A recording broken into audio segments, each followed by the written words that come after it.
Welcome to the Say It Different podcast. My name is Tyler, and I'm joined every episode with my great friend, Justin Dailey. Our hope is to have real, authentic, and helpful conversations about the issues that we're all facing and talking about. Our perspective, it's going to say it different. I was at dinner the other night with my family, a little family dinner. Looked up from the table and noticed something that I think bears us discussing. Okay, bears us. Yeah, that was a good way of phrasing it. Yeah. There were several people around our table that were sitting in a style that was very, very concerning to me. Okay. There's something called riding the bus. If you've heard of this, when you're sitting at a table at a restaurant, there's a way you can sit across the table, or you sit next to each other in a booth. Yeah. Or next to each other at a four-top. Yep. You pull the two chairs over to each other and you're side by side. Yep. And the amount of two-tops that were sitting side by side was very alarming to me. It was 6 out of 10 tables were sitting in that. Okay. And I just feel like my personal preference would be to sit across from the individual, not next to the individual. The individual being your spouse? If I'm on a date. Yeah, if I'm on a date. I'm not saying all these people were married. Yeah. But you want to sit where you can have eye contact. I'm not going to get a crick in my neck. I need some room for the shooter with some elbows. And so I took a moment to kind of point all that out, and we walked through it with our kids to help them when they're dating. You're educating them, yeah. Yeah, to know. Yeah. But are you a side-by-side guy, or are you across the table guy? I'm definitely across the table. Yeah. But Gabby's a cuddle? Side-by-side. Cuddle bug? Yeah. Yeah. Yeah. I just can't cuddle and eat at the same time. No, and I don't want her. She has easier access to try and steal some of my food if we're side by side. Yeah. So, very clear. You can order whatever you want, but don't touch my plate. Is there a single bite expectation? If you order something, she's going to get one bite and one bite only? Yeah. She taste? She asks for one every time. Yeah. Or most times. Yeah. And my first response is usually no. You ordered. If you like what I see, you should have ordered. We both made decisions, and just because you regret yours doesn't mean you can have any of mine. Yeah. But then I usually give it. Well, then what typically is the response in that instance for me is, well, two become one. What's mine is yours would be how I think it's been phrased. Yeah, I'm also a big fan of splitting, but not splitting the meal, but having a very clear discussion before of you get something, I get something, and then we go a little halvesies. Yeah. If you could go in the time machine and go back to the very first dates, when you're trying to impress the individual, you're trying to make a good first impression, and they ask in that moment if that looks good, could I have a bite? Mm-hmm. If you go back to that time, would you caution the young men out there looking to find a don't set a precedent. Don't set a precedent. That's it. Yeah, I think if I had to go back, I would say my answer is yes, because our first date, I just want if this goes anywhere, there'll be a time where that answer will no longer be yes. Yeah. When is that time going to come? Because it's got to be soon. Do you think I'm at that time? You've been married a long time. Yeah. Yeah. 16 years. I think it's time to put a I think stake you're in the about ground. 15 and a half years late. Oh, great. Yeah. Well, yeah. Now, here's the thing. If you have a discussion before and you know what she's ordering and you like it, we make a decision to split. It's just, if I'm getting steak and potatoes and she's getting like a strawberry chicken salad, then I don't want to bite yours. No. Yeah. Just clear. Yeah. And if relationships are mostly about expectations and unmet expectations. So let's just set clear expectations. Yeah. Sometimes you do though. And it's not always met. It's not always met with a spirit of yes. No. But expectations that aren't liked are better than unmet expectations, and at least we're clear. Yeah. The other thing that will fire you up, and we've deviated from the table etiquette, but the other thing that will fire me up is if I order a dessert, because I like a good tasty treat. Dessert. I love a good tasty treat. Yeah. And if I order a milkshake and then all of a sudden I got a second straw in my milkshake, I can't do that. Yeah. That I can't do. Yeah. Yeah. I wanted it. Yeah. You said no. And now, why is there a second? Does anybody want dessert? And then she says no, and you get something, and then she went, now she wants dessert. No, I think we do want. I think I want a dessert. Yeah, yeah, yeah. And this Reese's pie sounds great. I think you should remind her in those moments about integrity. saying what you meaning what you say, following through. And she said, no, I don't want a dessert. I don't know that I hear what you're saying, but I don't know that I'm going to put that advice into practice. Also, for the married people listening, date night, hopefully there's other things that happen. Yes. And I don't think we're giving good advice that will lead to marital activities. I would also, since we're talking to married couples now, non-married couples, earmuffs. as we said before, earmuffs, but we're talking to married couples. I would also suggest never going on date night to a place like Texas Day, Brazil, because there's no woman that wants to see a man eat that amount of meat and sodium. Yep. That's gross. Yep. And it's just not going to end well. Yep. You're going to have all kinds of stomach bubbles later on in the night, and there's going to be no romance. It's just not going to happen. Yeah. You gotta play the long game. You got to play the long game. Yeah. That is the message of this episode. Is it? Play the long game. Play the long game. That is not, but that is helpful. You had a message not too long ago at church where the scripture was also referenced, where as Christians we're called to die to ourselves. And because I'm just such an engaged church member at the church, not just because you're my boss, but because I just love the church. I love taking notes, and every sermon that you preach, I'm such always a learner. completely just laser focused. Thank you. I made a note with this idea of idolatry. Okay. And I think your message, you were kind of talking about the idol of self. We die to our opinions, we pick up our cross. Yep. And it made me kind of think about all of the idols that exist in our world today. So as Christians, we read our Bibles, and we read about specifically probably in the Old Testament, where we see the idolatry very tangibly. People have a shrine in their it was tents. a created figure. Yeah. They've got a golden calf in their corner, they whatever, right? And it's easy to look at 2024 and think idolatry. I mean, maybe in like some other country, but not here, right? Like not in America. We don't have temples and shrines where all of that is like out in the open the way that it might be in other places. Yep. But there is idolatry that exists here. Oh, for sure. Yeah. And I'm curious what you think what is some of those idols that you think are big? One of the biggest temples in America for idols are football stadiums, right? Yeah. I mean, anything that replaces God. And so you and I have them. Like we all sin, so I'm not judging. But yeah, like Alabama football for me would be an easy idol. Like I'm not going to miss a game. Yep.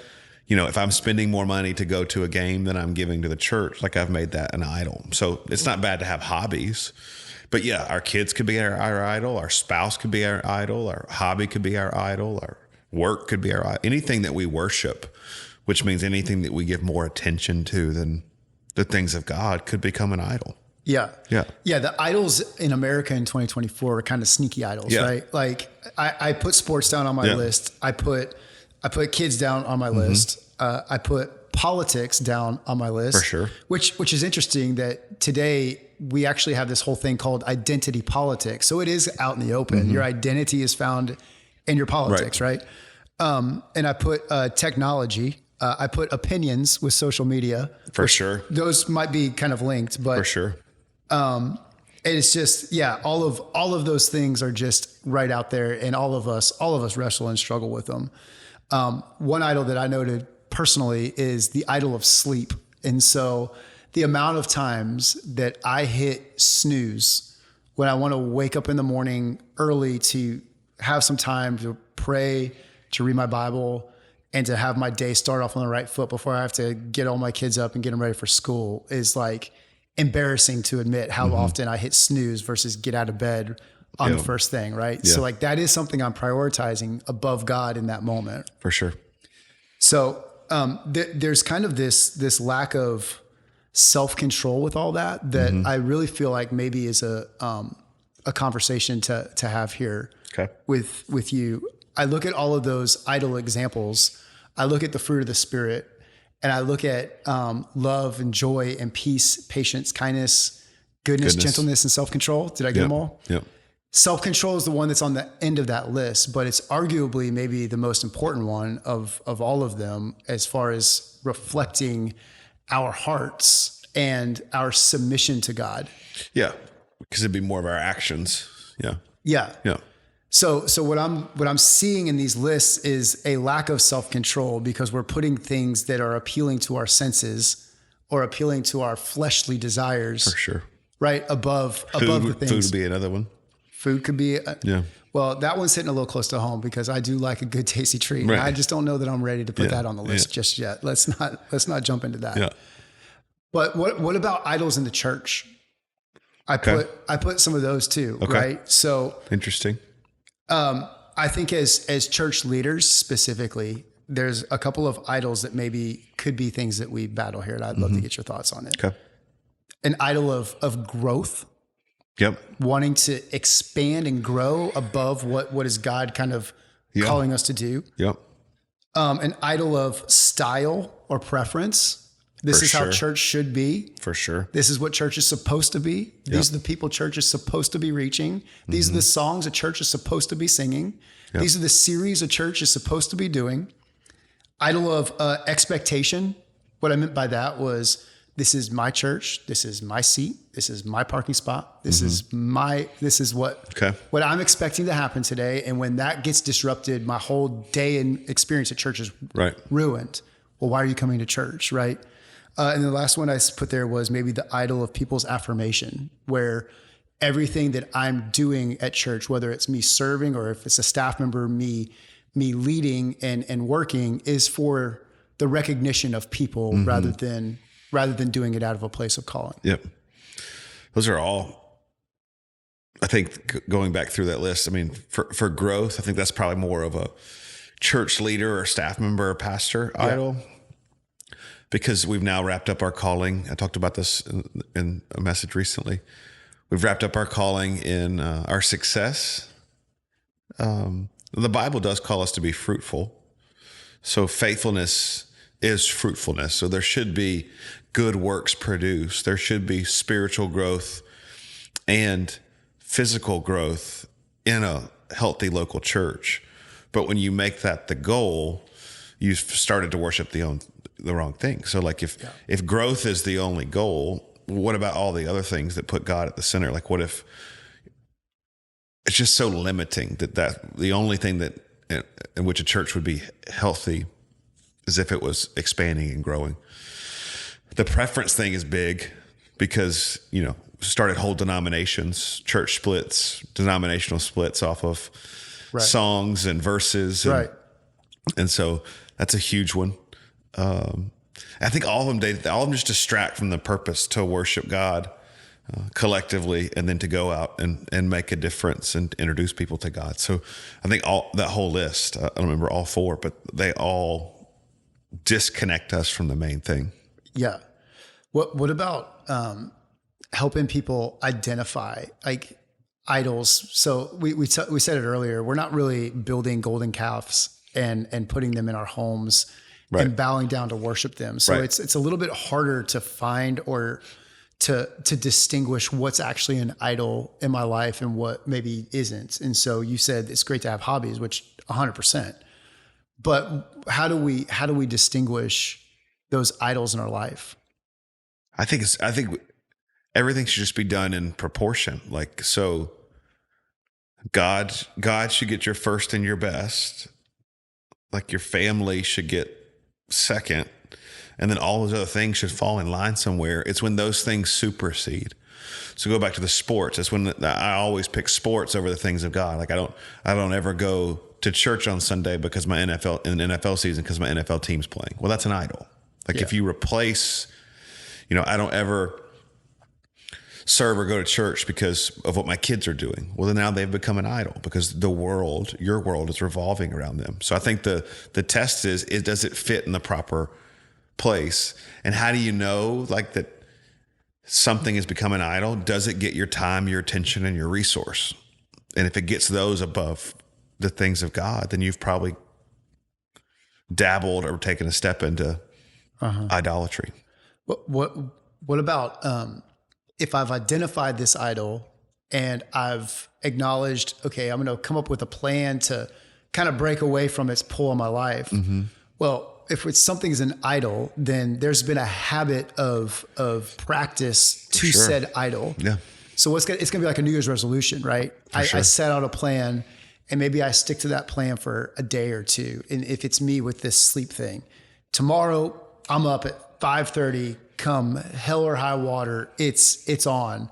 And then that thing goes off at 5:30. That alarm goes off, and it's snooze again. Yep. So how do we battle now? We're battling shame, or we're battling a spirit of like, if you're struggling with anything, an addiction, something that's replaced God, a toxic relationship, I think the verse that we always share is his mercies are new every morning. And so you can only do what you can do that day. Like I can't go back and I can't go forward. And so I would just encourage somebody, like, make the next right decision that day. If I don't do it the day before, tomorrow I'm going to try and do it. Like his mercies are new every morning. So I'm going to have the strength and the grace and the power to do it. But if I keep thinking, well, the enemy will keep us trapped in shame of like, well, I'm just screwed up. It's going to happen again. No, make. And if you screwed up that day, that morning, like make a different decision that afternoon. So I think we get too obsessed with, oh my gosh, this is so overwhelming. No, just make the next right decision. Yeah. Yeah. I think if anything, this exercise with this conversation today is, probably a picture of what should be happening in church services, where you're listening to a sermon, you're getting encouraged, you're taking a note, and then you're processing, wait, how does this impact and how does this apply to my life now? And while some of this is certainly pertaining to church leadership, I think that all of us can connect to this idea of idolatry in our lives. I would say every person listening has something that they idolize or that they struggle with idolizing. Yeah. 1,000%. Right. Everybody does. Right. And a lot of times I think where the enemy gets us is it's not bad things. Right. So it's not sin to have that hobby or to have that activity or that habit. Now there are some things that are sin, but overall a lot of us would have good things. Like our kids are good. But when our kids replace God, they're an idol. Having a hobby of working out or running or college football, great things, great recreational things. That's something God's even given you. He wants us. He says, give us all good things for our enjoyment. So he wants us to enjoy those things. But when they begin to replace God as the priority, then they are sin. I think that what the thing itself is not sin, but when it replaces God, it is a sin and it separates us from him. Yeah. What gets heavy though with idolatry is it's one of the 10 commandments. Right. Right. You shall not have any other gods before me. Right. And there's probably a traditional line of religious thinking that's saying if it's one of the 10 commandments and you're violating it, it's worse than violating the, I don't know, inappropriate thought you had about the guy that cut you off in traffic this morning. Mm-hmm. So that's not true, but yeah, walk me through that a little bit. Well, the 10 commandments were a part of God giving this people the Levitical law, which people don't understand that either, because it was really just God teaching his people who had been in slavery for over 400 years. He was just teaching them his standard. He was preparing them for a better way to live because they didn't know any better.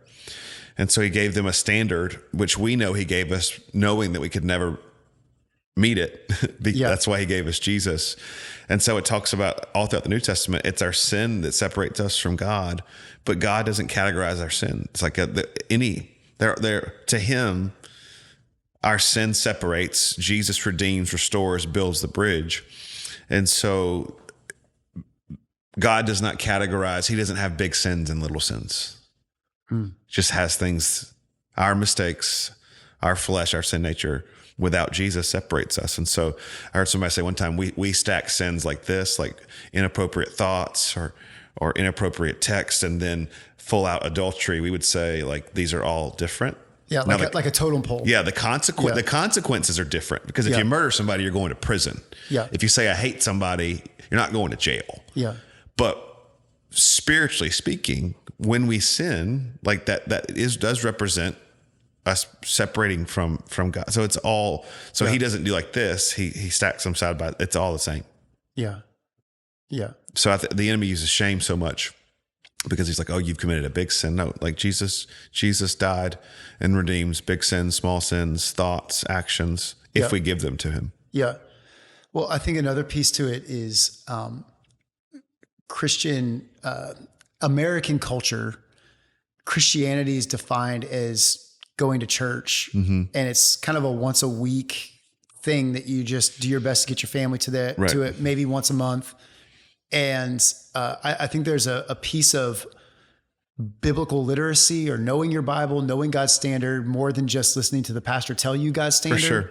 That's tied to some of this too. So how would you kind of encourage the person that's working 50, 60 hours a week, has limited time, but they're doing their best to get to church. Yep. But there's just this piece of like, I don't even know how to start understanding this stuff. Right.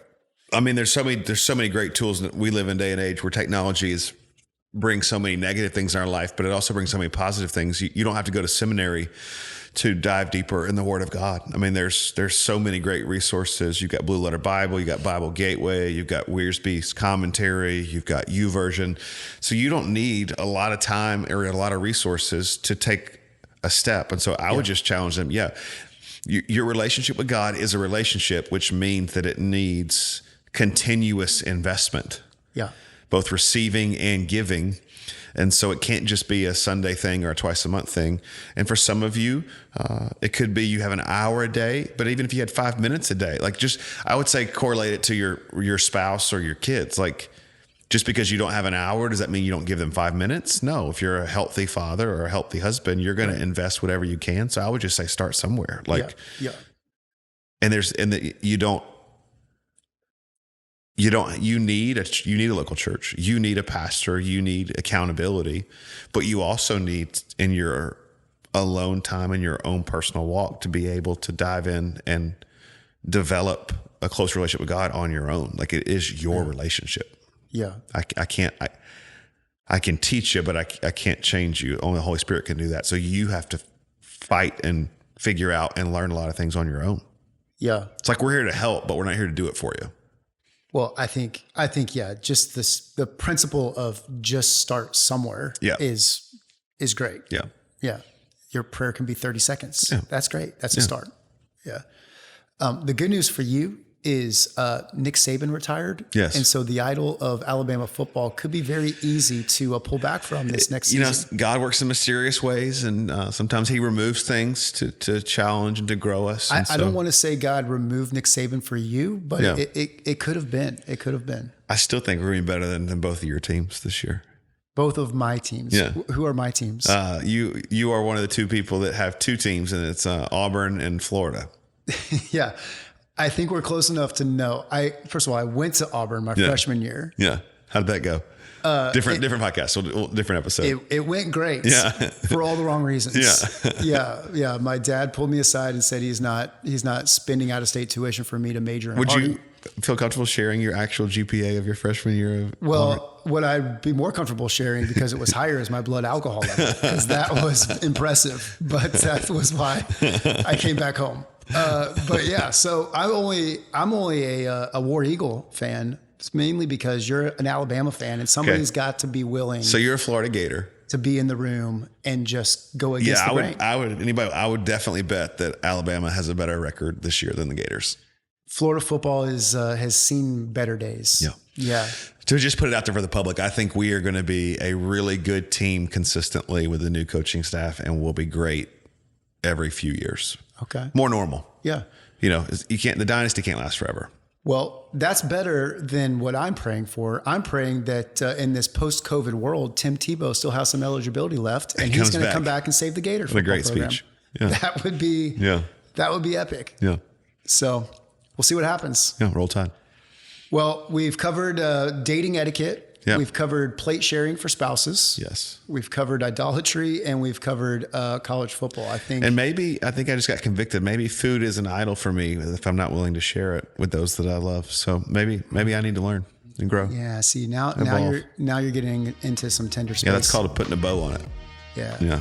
wrap that thing up. I think we got to move before we get too much more convicted. Okay. I don't like how I'm feeling. Right You don't now. like I don't like conviction? it. Yeah, I don't think anybody likes conviction. I don't like Yeah, it. I think that's kind of the point. Well, hey, thanks for the listen. Yep. Hope you subscribe. Hope you share. Hope you rate. Yep. We'll see you next episode. Man, thank you so much for watching or listening. Make sure you like, subscribe, share. We'd love to hear what you think about the podcast, and follow us on Say It Different Podcast. Not .com, just Say It Different Podcast. I'm old. Hopefully you got the point.